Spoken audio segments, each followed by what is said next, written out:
Hey, everybody. So my talk's on design methods, and it's called Crip Alt Ctrl Designers, Changing the Game and Reimagining Access.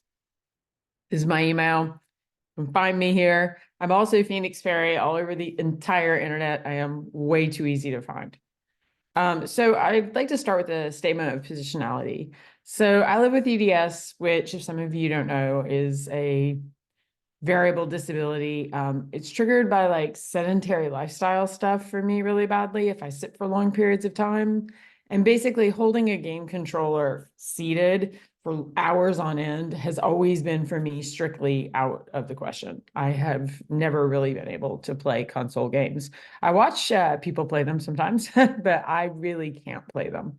And I want to sort of say that while I'm coming at this as a person with a disability, I want to acknowledge that this doesn't mitigate the need that we need some space to address the radical injustice that's going on here with the fact that I'm white passing, and I really feel like Western culture and colonialism is actively disabling people of color and women at historically unprecedented rates right now. So I want to kind of frame this talk by saying that. So my journey as a designer began with my exclusion as a user. I started making games and game controllers because I couldn't play them. So as someone with a disability, I started asking myself, what's the historical link between game controller design and disability? And why are these interfaces, why were they so inaccessible to me in the first place? So to do that, you kind of got to go back to like the methodology that was used to create these game controllers. And if you do that, you need to step all the way back to sort of like, how did we get here? How are we really focused on like highly usable interfaces? And why is transparency and simplicity of use, like why are those things? So to do that, we have to go back and look at the fact that these interfaces kind of arose out of post-World War II ease of use principles in North America.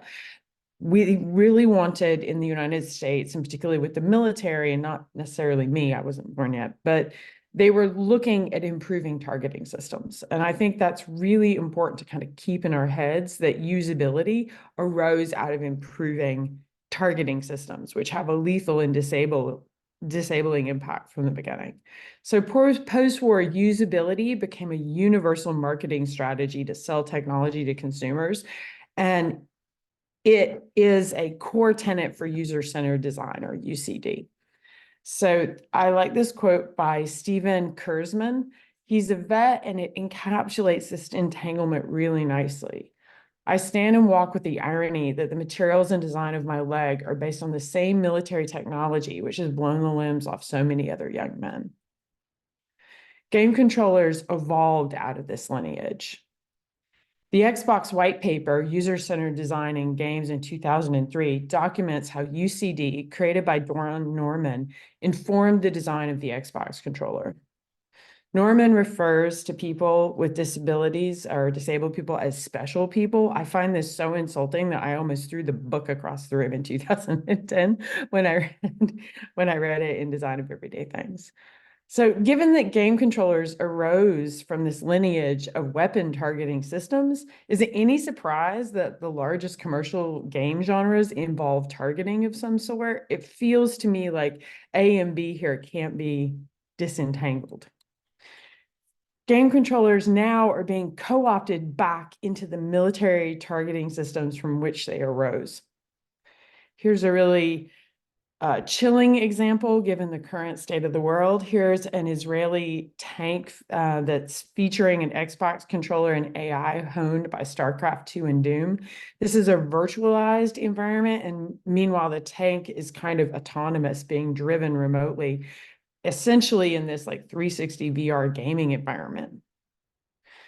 This is an explosive ordnance disposal technician using an Xbox controller to operate an explosive ordnance disposal robot in eastern Afghanistan's Kunar province. Here is another ordnance control robot being operated by Xbox controllers.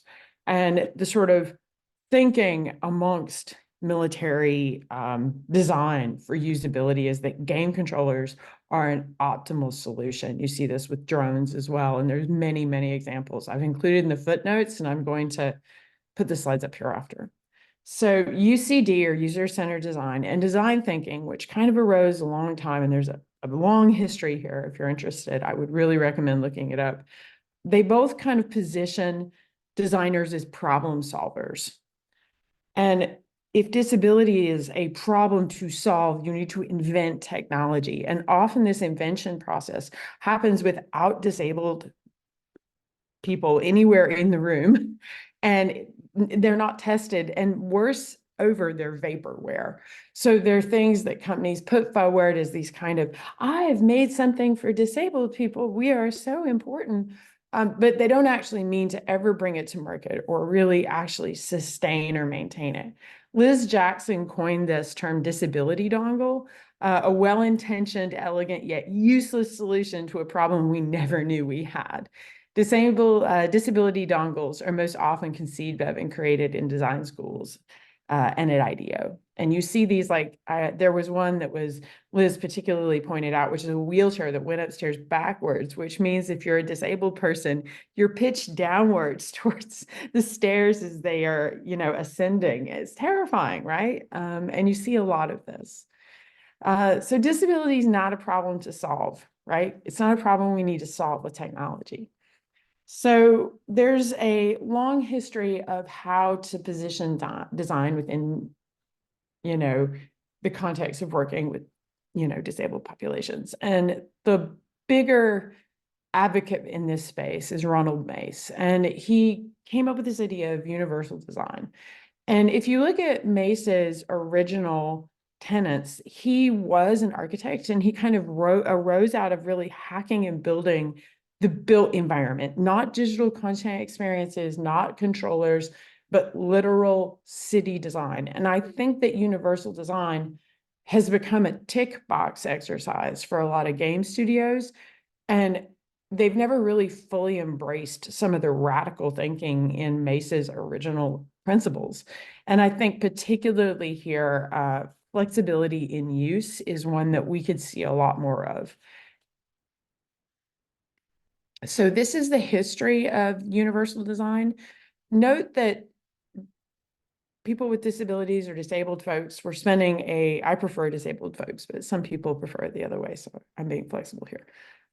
So notice there's this like massive history of activists literally doing things like pouring concrete on curbs and doing effectively, political action around creating accessible cities before universal design arises in these principles. And these universal design principles, in my opinion, I think that they need to be rethought. I think design for everybody is design for no one at this point in the game. So I think it's time to examine if iterative game design grew from this lineage of tech solutionism. And if so, like, can we come up with a better way to make games? So spoilers, it totally did. Iterative user-centered design looks like this, basically. It's this looping process of understanding context, specifying user requirements, coming up with solutions, and evaluating against those requirements. This is the classic iterative game design loop that we have seen so often. And it's directly connected from the same lineage of positioning game designers as people who are coming up with answers to problems. So disability justice and design justice offer some really prominent and promising design guidance for creating more equitable design experiences in the world. And I think that we could think about how we could recreate game design in studios to be more just and more equitable. So design justice has a set of principles, and I'm including them here because I'm going to put my talk up after. And if anyone here is doing research, it's nice to have a link to Costanza Chalk's original work. So design is really used to heal and sustain and empower communities and seek liberation from exploitative and oppressive systems. That's its first tenet, and the other two talks I've heard this morning are exactly in line with this. I think there's a natural affinity between design justice and ethics in gaming. And I think that disability justice takes design justice a step further. And in my opinion,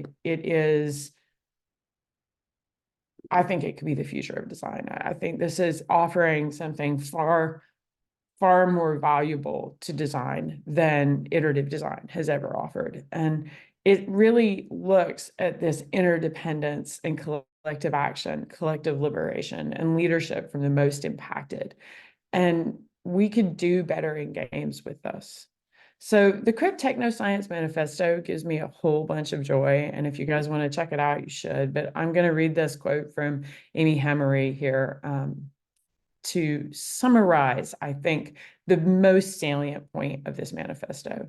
We evoke Crip Technoscience to describe politicized practices of non-compliant knowledge making, world building and world dismantling practices by and with disabled people and communities that respond to intersectional systems of power, privilege, and oppression by working within and around them.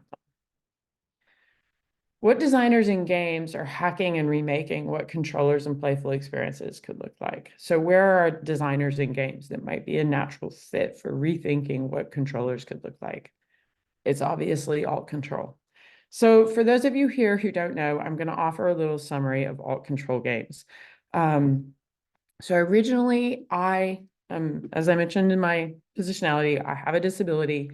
I've been hacking and remaking interfaces for a very long time, going back all the way to 1997, when I originally started like soldering buttons into controllers that were big and didn't hurt my hands.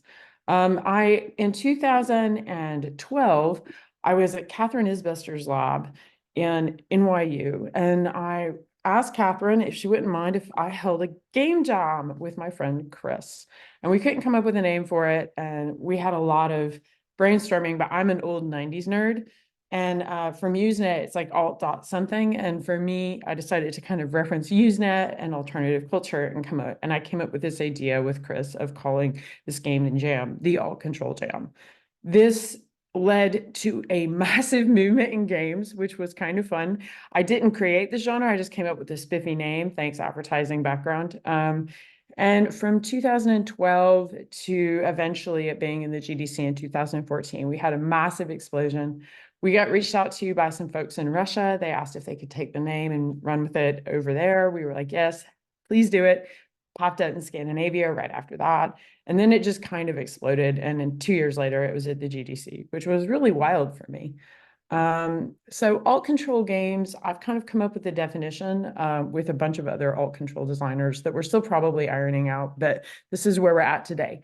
So alt control games are works made by with bespoke control custom hardware by independent developers. So in alt control games, there's a tight structural coupling between the controller, the environment, and the game system. And what I mean by that is that the knowledge is formed between those things. It's not separated out. Alt control games often rely on the affordances of their interfaces for the game mechanics. So for example, an alt control game where you jump, you might actually physically jump on something. So alt control games innovate game design through controller design.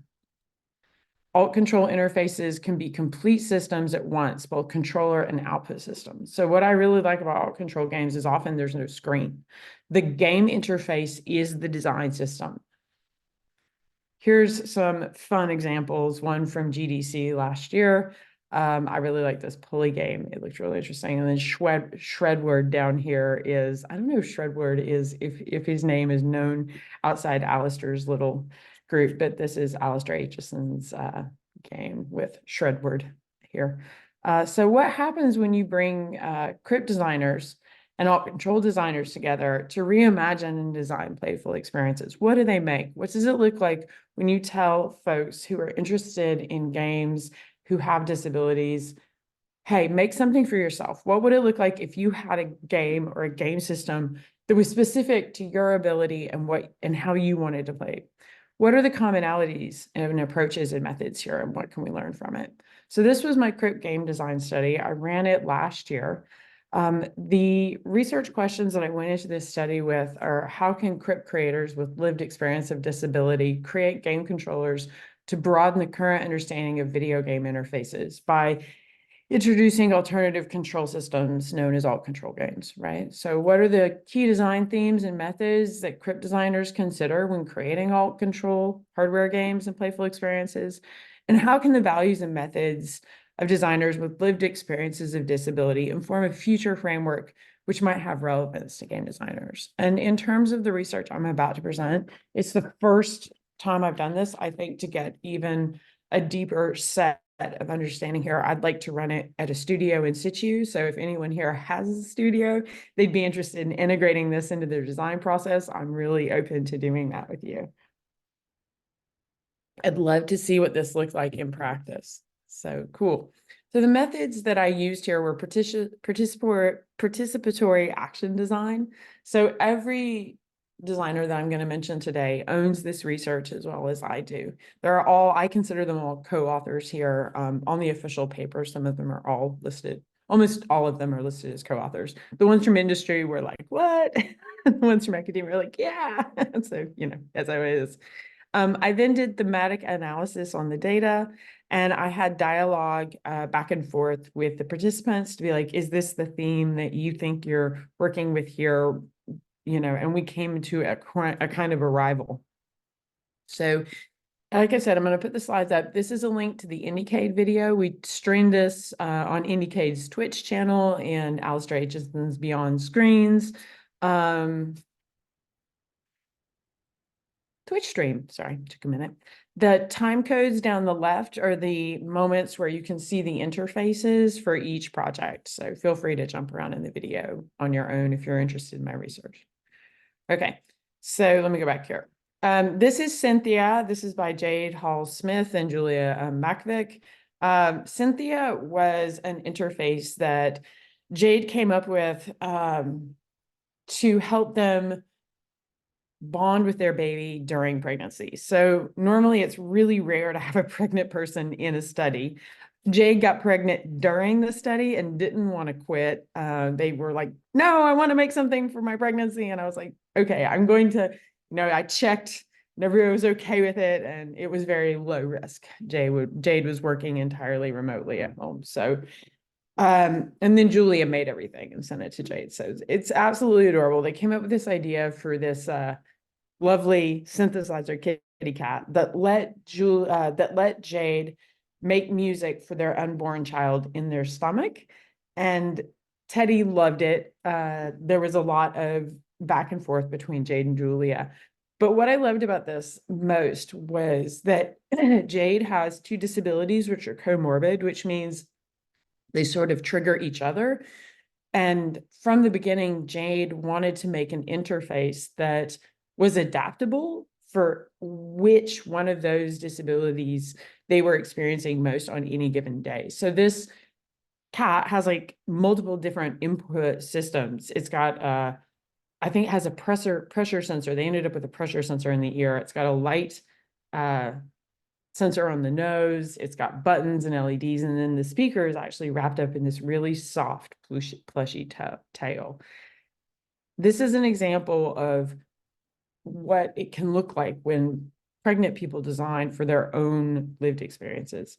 So the design themes that kind of popped out of this that we thought were interesting and that I sort of used to create my framework, which I'm going to present here in a sec, was that adaptability, customization, and flexibility were key. So the fact that Jade's disabilities are comorbid meant that they really wanted to be able to tailor whatever experience they were having around their flexible disability on that day. And I think that's a really powerful idea. Innovation in ideas around access. Jade had a lot of really amazing things to say about the fact that access is tacked on at the end. They're often brought in to consult. They consulted on the Xbox accessibility controller. And they're brought in towards the end of the design process. And I think this is really common from what I learned working with these designers. They're kind of brought in to consult, but they're not really brought onto design teams. And I think that is a big takeaway here. There's a lot of challenges with universal design that can potentially allow us to really value individual bespoke design works. I think we're now to a place with technology where what could it look like if a game wasn't designed to suit everyone, but we were creating games for smaller groups of people, or allowing games to be adapted. Can the UX of a game be completely designed by the player? Is that possible? I actually pretty much believe it is. So reimagining the role of accessibility in game design through collaboration. Jade had a lot to say about the way that design could unfold through collaboration. Valuing embodiment and lived experiences. Jade had a lot of this in their design process, where their lived experience was so radically different than the lived experiences of a lot of other folks, that they were really interested in thinking about how they could bring that experience into the design. And then the community-centric design informed by lived experience was a big one. Jade had this idea of creating a community of people with autism who are also pregnant. And I couldn't, there's so little on the market for pregnant people to start with, but autistic pregnant people, there's basically nothing at all. So community-centric design might be another way that we could go about this. So, and then Jade pointed out that affordable accessibility and intersectionality are connected. So if you're a Black person who wants to buy an assistive technology device, particularly something like the Xbox controller, you're technically probably going to be paying a higher cost given your salary versus like a white male designer who's done really well in his career. And that's because the matrix of domination and the systems of power, they're going to intersect in like oppressive and additive punitive ways. So the Kettle Network, made by Louise Hickman and Alistair Aitchison, is another project that came out of this study. Louise and Alistair put these sensors on this kettle to kind of make a network. And what I loved about this is Louise normally works in AI and transcription. So Louise is often thinking about how captioning can be used in interesting and creative ways. Like, how can captioning have authorial intent? How can it have imbued meaning, like narration? And I thought it was really interesting that Louise latched on to this idea of a kettle, and a lot of that has to do with, Louise is British. It is definitely a comment on colonization, but also it's a kind of reclaiming of the kettle and the suffragette movement. And I'm yeah, sorry to am I interrupt at you. time? Yeah, we're running Oh, over. damn, I'm so It's okay. sorry, guys. I'm just going to cut it here and leave the Thank slides. you. Thanks. Bye. Sorry, I'm Oh no, using much you can longer talks. no. I'm You not can used you to can take set two short two things. minutes to conclude, Phoenix. It was just I just Oh, want to you make sure that sure? you could continue. Yeah, just make sure you wrap up so that we can leave enough space for the next speaker. Great. I'm just gonna, it looks like this. It's a Crip game design framework. You can retrofit the game design process by making design more accessible and hiring disabled designers on design teams. We can value and embrace positionality. We can design on Crip time. Basically, if we designed and worked on Crip time, crunch culture would just die. It would just die. And we can support Crip games as a world building opportunity, and we could have a Crip indie games movement. I think that'd be sick. Okay, so that's it. I'm gonna put the slides here. Bye, everybody.